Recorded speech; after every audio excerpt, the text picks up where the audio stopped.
course, we have a material conception of the sky and we think of it in relationship to the sun, moon, stars, and so on. But in this verse, the Lord states that in the eternal sky, there is no need for the sun, nor for the moon, nor electricity or fire of any kind, because the spiritual sky is already illuminated by the Brahma Jyoti, the rays emanating from the Supreme Lord. We are trying with difficulty to reach other planets, but it is not difficult to understand the abode of the Supreme Lord. This abode is referred to as Goloka. In the Brahma Samhita 537, it is beautifully described. Goloka eva nivasati akhilatma bhuta. The Lord resides eternally in his abode Goloka, yet he can be approached from this world, and to this end, the Lord comes to manifest his real form, Sachidananda Vigraha. When he manifests this form, there is no need for our imagining what he looks like. To discourage such imaginative speculation, he descends and exhibits himself as he is as Shama Sundar. Unfortunately, the less intelligent deride him because he comes as one of us and plays with us as a human being. But because of this, we should not consider the Lord one of us. It is by his omnipotency that he presents himself in his real form before us and displays his pastimes, which are replicas of those pastimes found in his abode. In the effulgent rays of the spiritual sky, there are innumerable planets floating. The Brahma Jyoti emanates from the supreme abode, Krishna Loka, and the Anandamaya, Chinmaya planets, which are not material, float in those rays. The Lord says, Natad bhashyate suryo na shashanko na pavaka yat gatva na nivartante tad dhama paramam mama. One who can approach that spiritual sky is not required to descend again to the material sky. In the material sky, even if we approach the highest planet, Brahmaloka, what to speak of the moon, we will find the same conditions of life, namely birth, death, disease, and old age. No planet in the material universe is free from these four principles of material existence. Should I continue? The next paragraph is also connected. The living entities are traveling from one planet to another, but it is not that we can go to any planet we like merely by a mechanical arrangement. If we desire to go to other planets, there is a process for going there. This is also mentioned. Yanti deva vrata devan piktri yantri piktri vrataha. No mechanical arrangement is necessary if we want interplanetary travel. The Gita instructs Yanti deva vrata devan. The moon, the sun, and higher planets are called Swargaloka.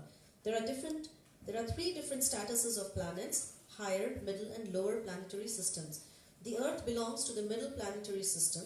Bhagavad Gita informs us how to travel to the higher planetary systems, Devaloka, with a very simple formula, Yanti Deva Vrata Devan. One need only worship the particular demigod of that particular planet and in that way go to the moon, the sun, or any of the higher planetary system.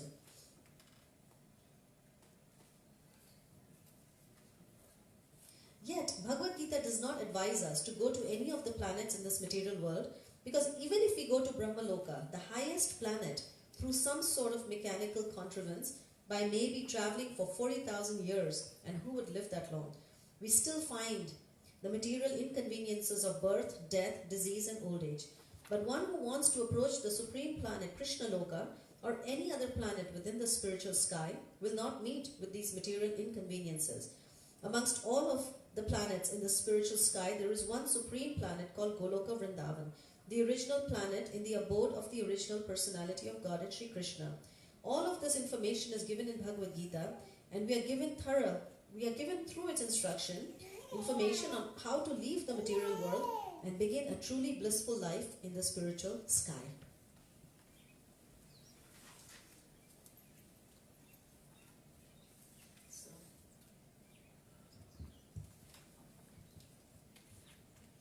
Anything that you heard from this section that struck you,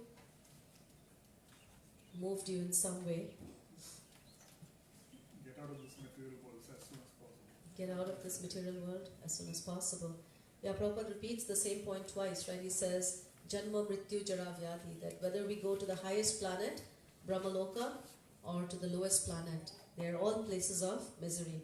And we see that even, on our Earth planet,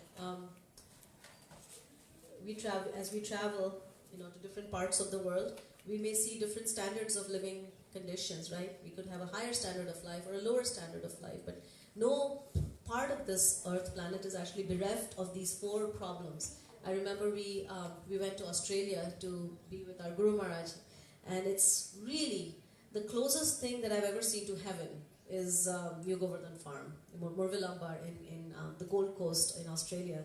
And we were just amazed to see a place like that could even exist. It was so beautiful, so heavenly. As we entered, there was a stream and there were all these fruit trees, and Mukunda Maharaj was telling us that in mango season, the mangoes actually fall from the trees and it creates this muddy juice of mangoes, and people actually come in their cars and they just collect all those mangoes, right, as the mangoes fall from the trees. It's heavenly. I mean, you name it, you could name any fruit tree and you would find it there.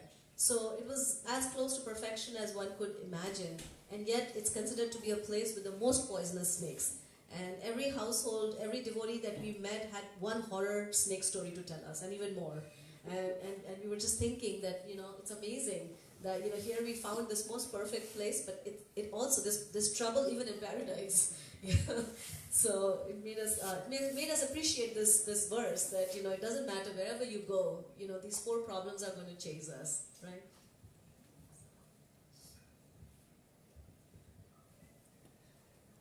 So I guess previously we have been talking a lot about Sanatan Dharma. Like the previous few paragraphs, it talks a lot about what is Sanatan Dharma and why it is, why we should consider it, because Sanatan Dharma is eternal. Now Prabhupada takes a turn a little bit, and he's going to now describe a little bit about the Sanatan sky, the eternal sky. So we have an experience of this material world, and this is all we know. We don't really know anything beyond this material world. And in order to find out if there is something different, then we have to really listen to what Krishna is saying in Bhagavad Gita. So in the 8th chapter, he kind of introduces this eternal spiritual world for the first time, and he says that the Sanatan sky is very different from this material world. He also says that this verse is very interesting. He says, "Natat bhasyate shuryo na sashanko na pavaka."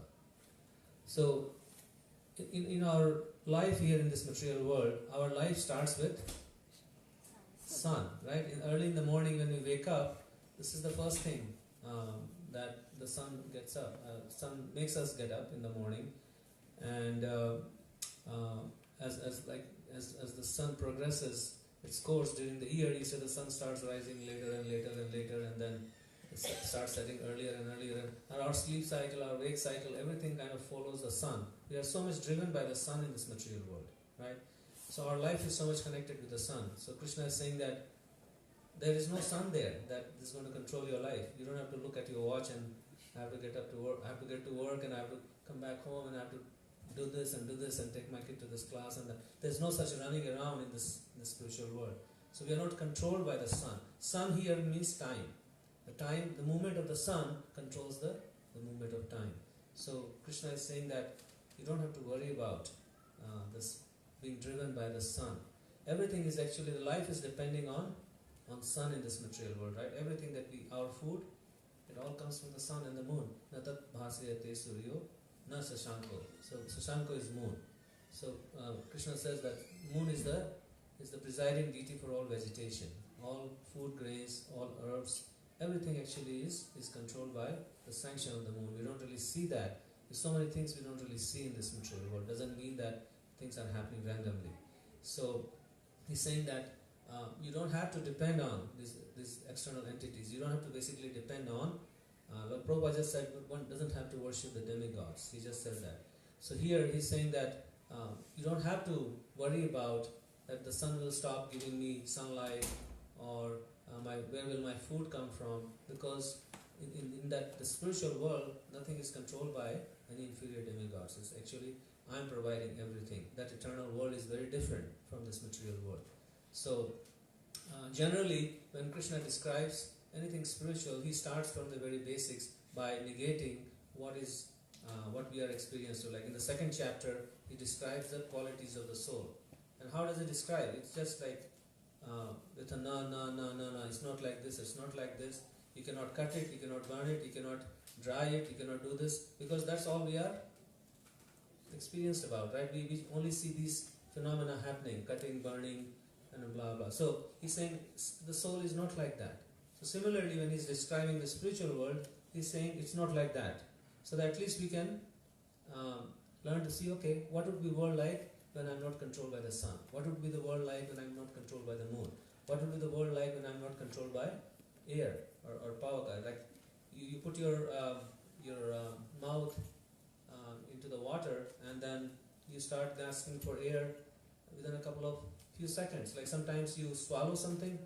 Lately it has been happening to me a few times. You swallow something and it gets stuck in your throat, and then you start gasping for air. Right? Air is so vital to our existence in this material world. Krishna is saying that in that world you are not dependent on air for your survival. Shankona pavaka. And then he says, Yat gatvan anivartante tad dhama parmama. He says that place is so permanent that you don't have to worry about coming back. Like in this material world, wherever you go, you pick any place, wherever you go, you have to come back from there. You buy a ticket to Hawaii, you have to come back after a few days. You cannot stay more than a certain period of time.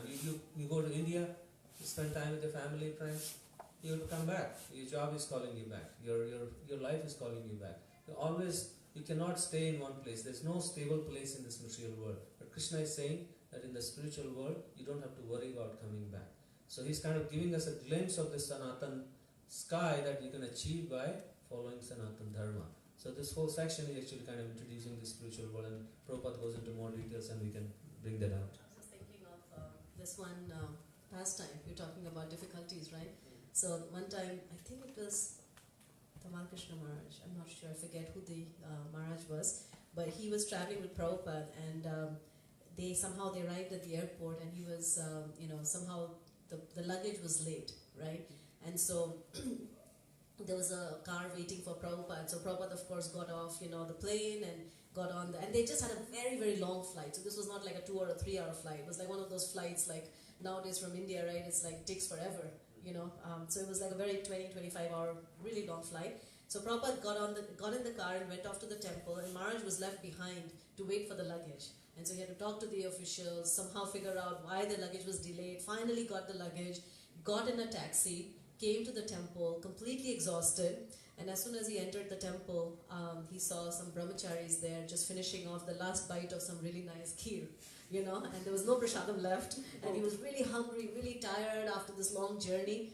And so then he had all these heavy bags, right, that he had to carry. And Prabhupada's room was, I think, first level or something, like there was a flight of stairs. So he requested some of the devotees there. They said, no, Prabhuji, we just had such a nice meal. There's no way we can now help with this. And so he picked up the luggage and he went to Prabhupada's room, and Prabhupada was there. And Prabhupada could see that he was really, really exhausted. And he went down to offer his obeisances. And Prabhupada said, in the material world, everything is a continuous source of struggle. But once you reach the spiritual sky, then it will be sublime and easy.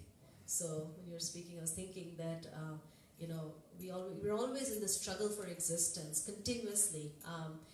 We don't think of hunger as a struggle for existence, but actually hunger, thirst, heat, cold, these are all symptoms of continuous struggle just to make ourselves comfortable, right? And material happiness is really just the negation of all these distresses. So the time we say that I'm all right means right now I'm not bothered by hunger, not by thirst, I'm not hot, I'm not cold, I'm okay. Right? That's our okay. That's our standard. And so Krishna is actually giving us a glimpse into a much higher standard of okay, where we are actually happy without having to deal with all these dualities that are continuously threatening. Prabhupada says a living entity in the material world is continuously embarrassed by the suffering and the miseries in this material world. It's a source of embarrassment. It really is. If you think about it, all the stuff that we go through. So just pause here and see if there's any reflection or comments, something that we heard that you want to discuss or reflect back. There's a couple of things that were coming to my mind. Like something from Maharaj Vaisheshika Maharaj. He says in his lecture that life is like kung fu fighting all day long. That was a very good quote, I remember. And then one time he was saying that how we are always trying to, wrap our life, trying to wrap our hands around it, kind of. Yeah. But it's always falling apart. You can see it. It's falling apart. You try to grab it from this end, it falls away from the other part.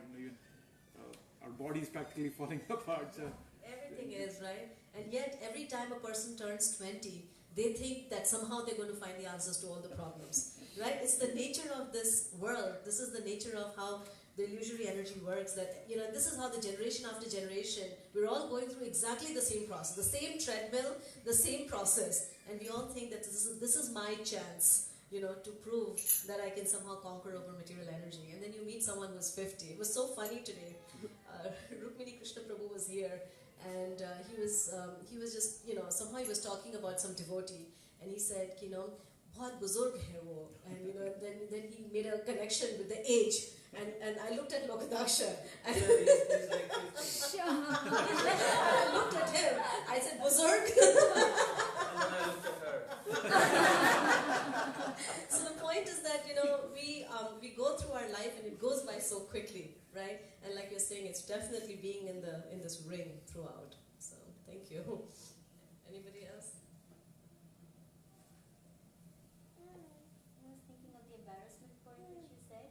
I think sometimes at any point of time in our lives, if we feel that our soul is so powerful, right, we can experience our soul to be really powerful. And then going through these miseries, you suddenly feel they don't make connection together, right? Like you have a knee pain and you are not able to walk, but the desires in your heart is like they're just bursting out of you that you want to do something really nice.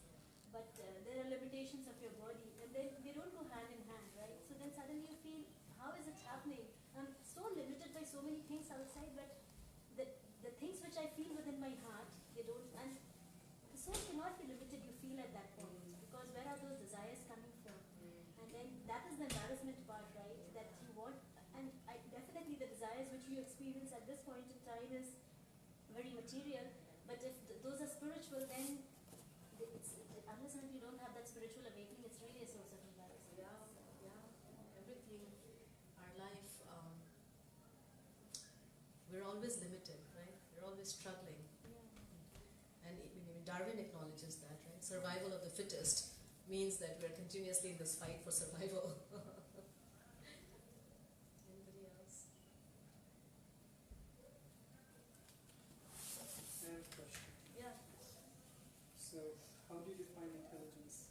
For example, when we go preaching, we say, oh, intelligence, I have intelligence to pay my bills, I have intelligence to buy a house, but I don't have intelligence to practice Krishna consciousness. How do you answer me?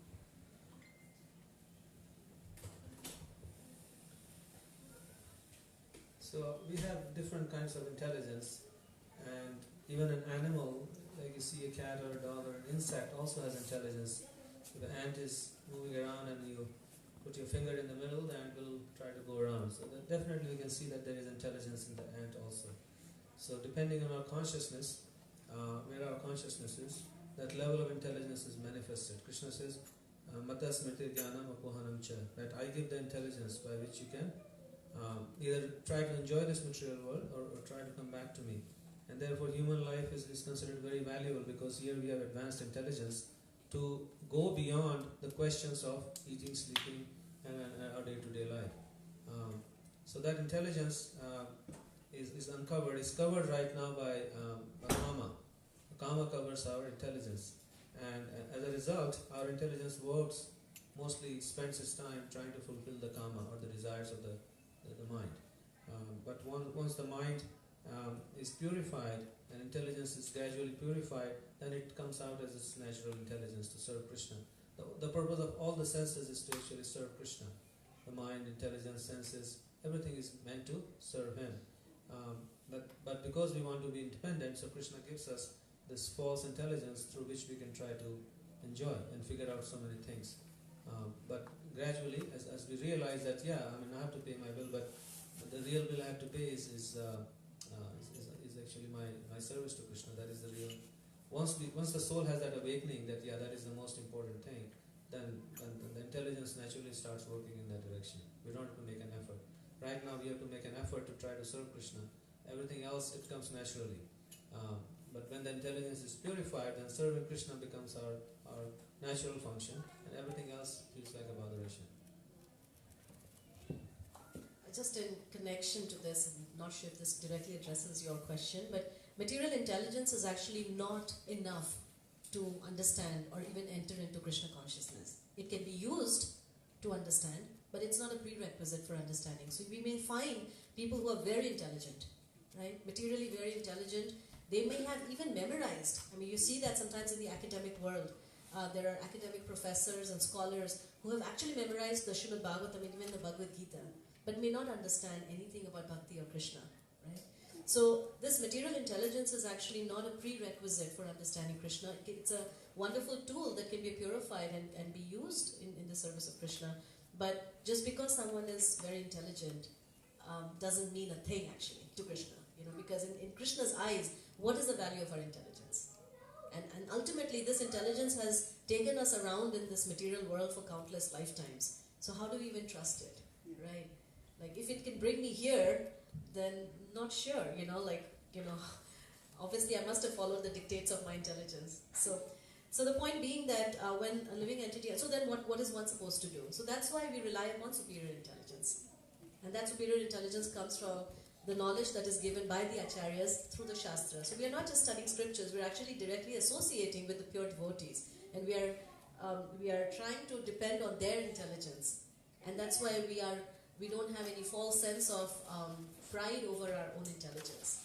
So Mataji, does it mean that our intelligence for being indulged in Krishna consciousness is more related to our karmas? Like if we did good karmas in our previous birth, Yeah. then we're more Krishna consciousness?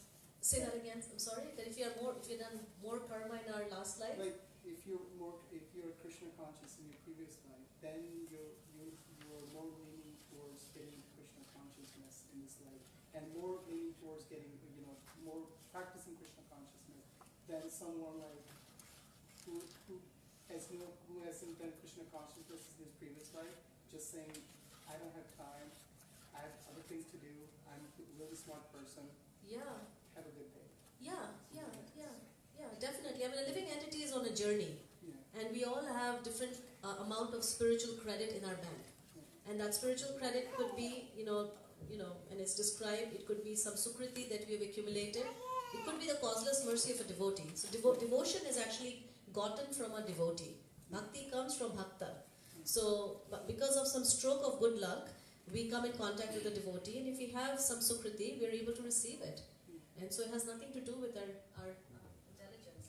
Yeah, but at the same time, as you mentioned, in the past, having done Krishna consciousness in the past life, that really helps. But everybody starts Krishna consciousness at some point in their life. So we'll see people starting even in this life and taking on really vigorously. Sometimes the main point is one has to be always enthusiastic and eager to perform Krishna consciousness every day. But otherwise, complacency can come in, and then we can start, oh, I've done it, I know what it is, and I can just do it mechanically. And that feeling can come because I may have done it for the last 10 years, 20 years, 50 years, or in my last lifetime. But that is, we have to carry the momentum at every single moment, and not really rely on our past, which will help us, but at the same time, we cannot really know, as our Guru Maharaj used to say, he said once that even our mailman can be the teacher of our Guru of our child. So we don't really know in what form and what kind of people will take to Krishna consciousness.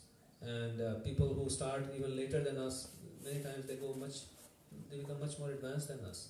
So it's a dynamic process, and it's not like karma that you have done good karma in your past life and then you get it. Good karma helps, but Krishna consciousness, it helps, but you have to make that commitment every single day.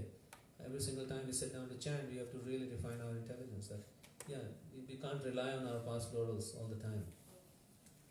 Also, like I just, what you just said about, we don't know, so today this person may be very arrogant and may appear very indifferent, but just like Vaisheshika Prabhu always talks about this principle of fanning the spark.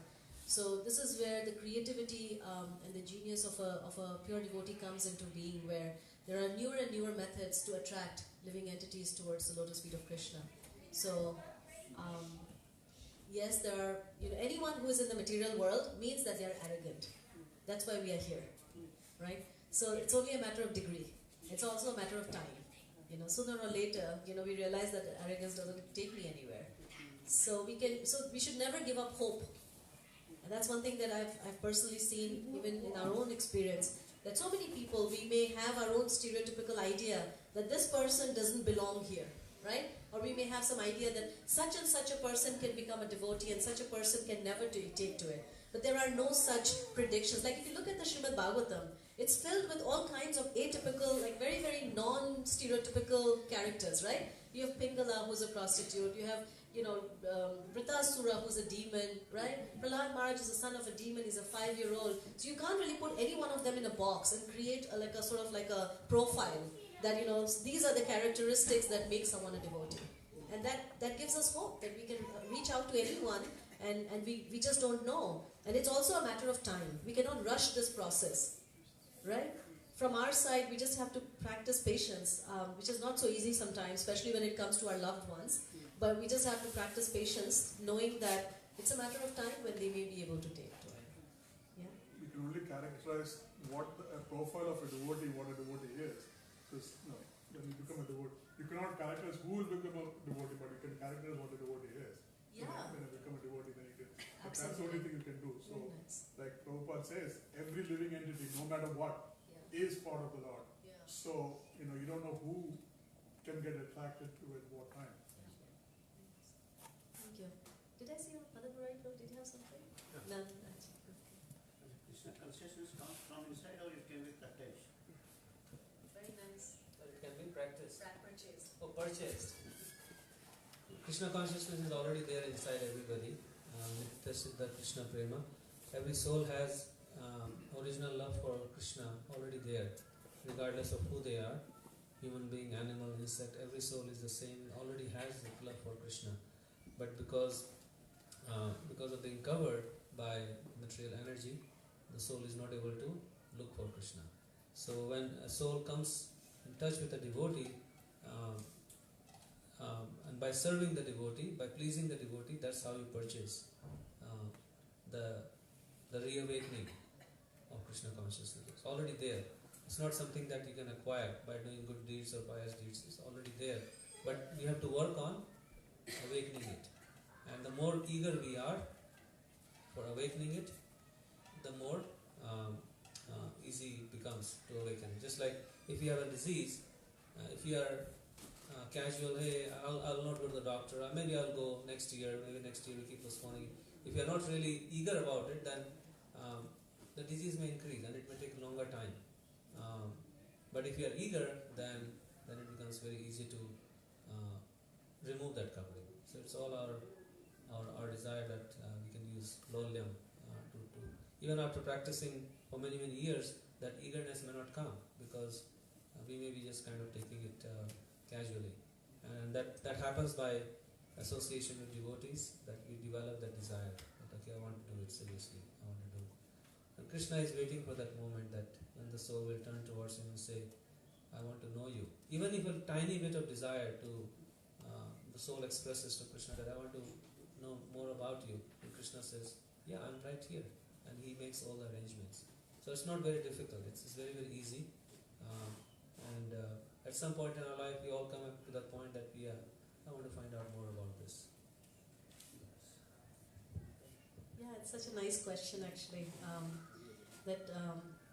Prabhupada Goswami says that we can purchase, if we have intense desire, then that is the price for purchasing Krishna Bhakti.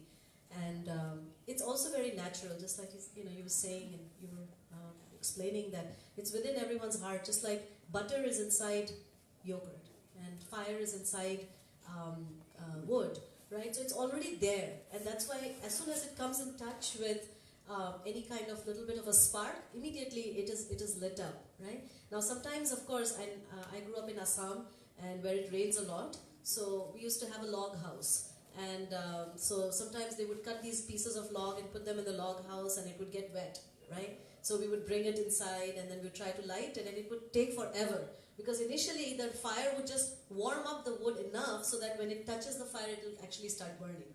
So that may happen, and that connects with Ajay Nitai Prabhu's point, that initially it may just seem like the log is not getting put on fire, right? But maybe what's happening is that warmth is just making the wood dry enough so that it can actually catch the fire. So you just have to wait for that.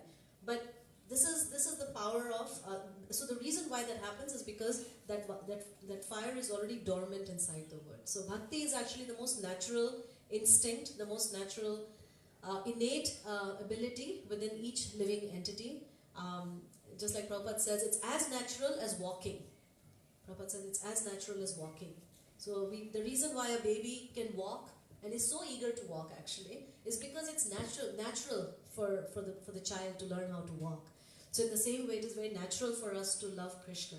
And that same natural instinct to love Krishna manifests in this material world in our instinct to love others. We love our family members, we love our relatives and our friends and our neighbors and our animals. Or in America, the instinct is so strong that if people don't have anyone to love, then they'll keep a dog or a cat. So that shows that strong desire that we want to love someone. And without that love, our life feels incomplete. So that tendency to love, Prabhupada describes, is most natural when it is reposed in the source of all love, that is God, Krishna. Thank you. Anybody else?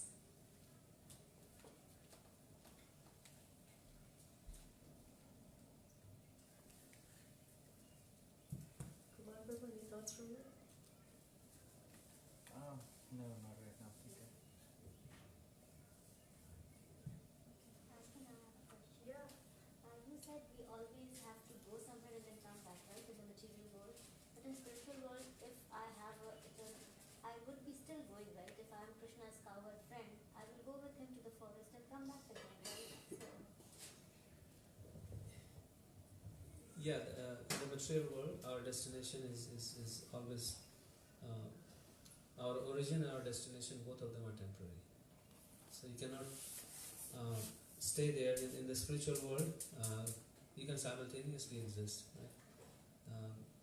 In the forest of Vrindavan, you can simultaneously, Krishna exists simultaneously, he can exist in so many different places. That is not possible in the material world.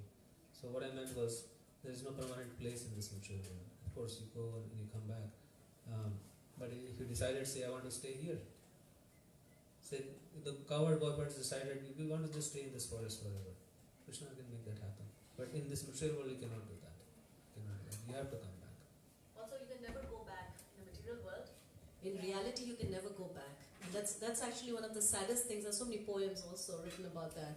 That you go back, to your old house where there was once a tree and the tree is gone, and this is the place where I used to play, and you go back and now, maybe there is a multi-story building standing there, or what have you, right? So the idea being that you can actually truly never go back home. So this is the nature. It's like a fast running river. So when you step in that river, the current is so strong, right, that you never step in that same river twice, right? So this is how we don't get to see that. Just like also another example that's used is the flickering of a candle flame. We see it as one continuous flame, but it's actually every moment, right? It's a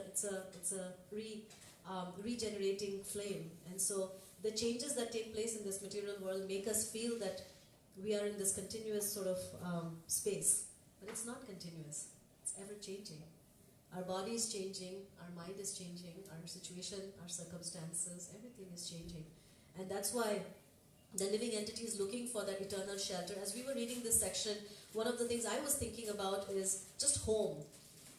Just the idea of home, and how, especially for us living here in America, this idea of home is so deep, right? We live here, and yet when we think of home, perhaps we think of our hometown or our, where our family is, and so on and so forth.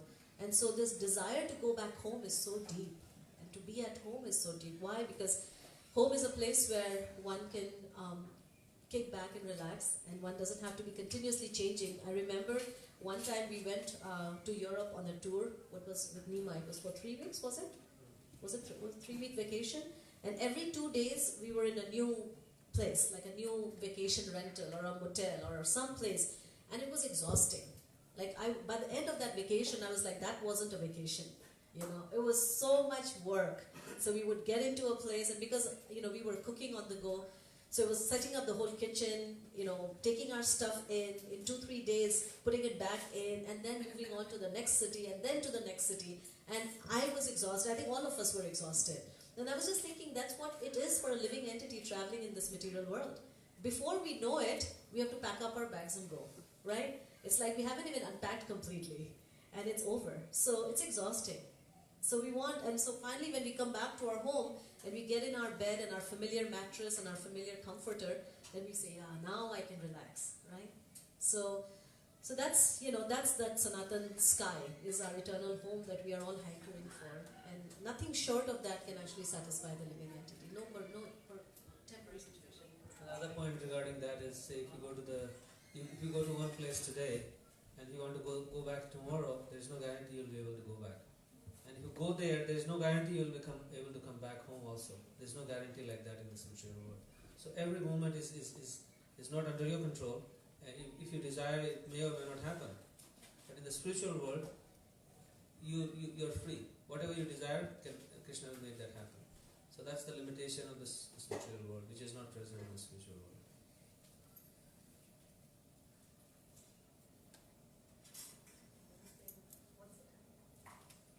It's 8:50.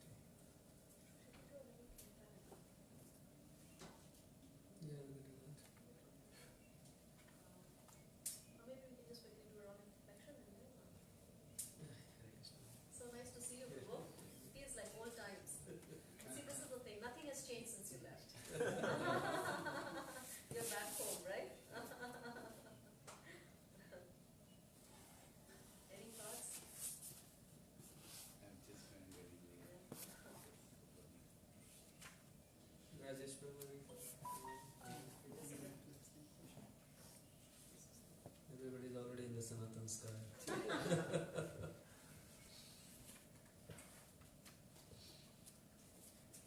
Yeah, maybe we can just do a kirtan then. We can just do an arti. So I need a mridanga. Brenda will play. And I'm so happy now. Brenda plays really good mridanga. You've grown tolerant of me. Huh? You have grown more tolerant of my mistakes. I can tell you I'm not so tolerant when it comes to mridanga playing. I'll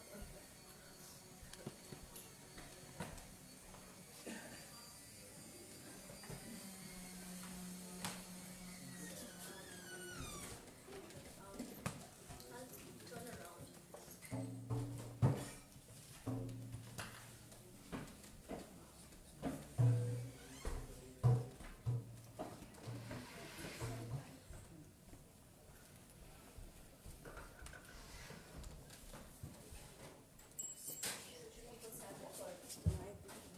People can stand up.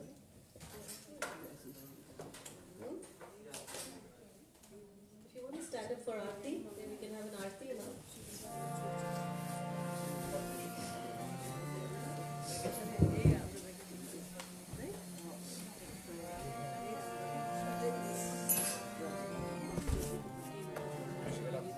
Put those things there.